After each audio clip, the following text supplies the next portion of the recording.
ഈ കേസിലെ ക്രിമിനൽ ഗൂഢാലോചന ഉണ്ട്.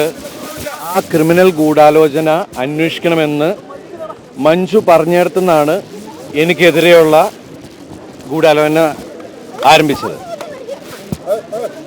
അതിന് അന്നത്തെ ഉയർന്ന ഒരു മേലുദ്യോഗസ്ഥയും അവര് തെരഞ്ഞെടുത്ത ഒരു സംഘം ക്രിമിനൽ പോലീസുകാരും ചേർന്ന് നടപടി ഉണ്ടാക്കി. അതിനായിട്ട് ഈ കേസിൽ മുഖ്യപ്രതിയെ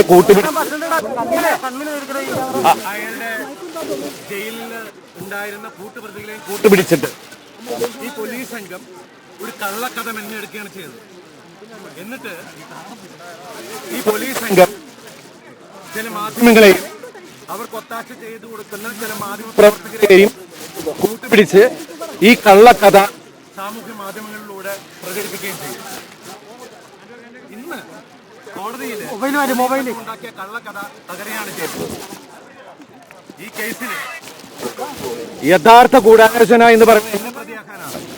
സമൂഹത്തിൽ എന്റെ കരിയർ, എന്റെ ഇമേജ്, എന്റെ ജീവിതം നശിപ്പിക്കാൻ വേണ്ടി ചെയ്ത. പക്ഷേ പറഞ്ഞോട്ടെ, നിങ്ങൾ 9 വർഷം പറഞ്ഞില്ല,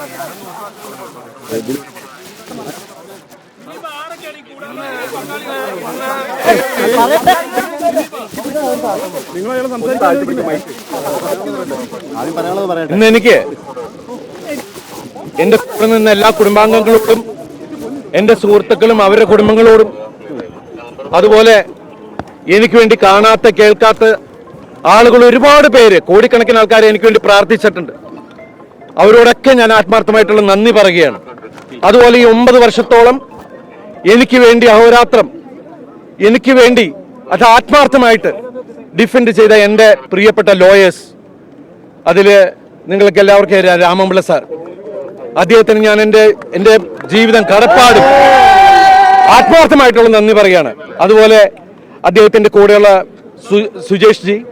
സുജേഷ് മേനോൻ, പിന്നെ എൻ്റെ കോളേജ് മേറ്റ്, എൻ്റെ സീനിയർ ആയിരുന്ന ഫിലിപ്പ് ടി വർഗീസ്, അദ്ദേഹത്തിന്റെ അസോസിയേറ്റ്സ് ശുഭ, നിത്യ തുടങ്ങിയ മറ്റുള്ള ജൂനിയേഴ്സ്, അതുപോലെ സുപ്രീം കോടതിയിലെ മോൾ റോത്തഗി സാർ, രഞ്ജിത റോത്തഗി, പ്രഗ്യാമാം, വംശി തുടങ്ങിയ മറ്റുള്ള ലോയേഴ്സ്, എല്ലാവരോടും ഞാൻ ആത്മാർത്ഥമായിട്ടുള്ള നന്ദി പറയുന്നു. അതുപോലെ എന്നെ സപ്പോർട്ട് ചെയ്ത് ഈ 9 വർഷക്കാലത്തോളം ജീവിപ്പിച്ച, എന്നെ അത്രയും സപ്പോർട്ട് ചെയ്ത ഒരുപാട് ആളുകളുണ്ട്. അവരുടെ പേരെടുത്ത് പറഞ്ഞ തീരില്ല. അവർ വിവിധ മേഖലയിലുള്ള ആളുകളാണ്. അവരോടെല്ലാം ഈ നിമിഷത്തിൽ ഞാൻ ആത്മാർത്ഥമായിട്ടുള്ള നന്ദി പറയുകയാണ്. എല്ലാവരോടും ഒരുപാട് സന്തോഷം. ഇനി അതൊക്കെ നിങ്ങൾ കണ്ടുപിടിച്ചു.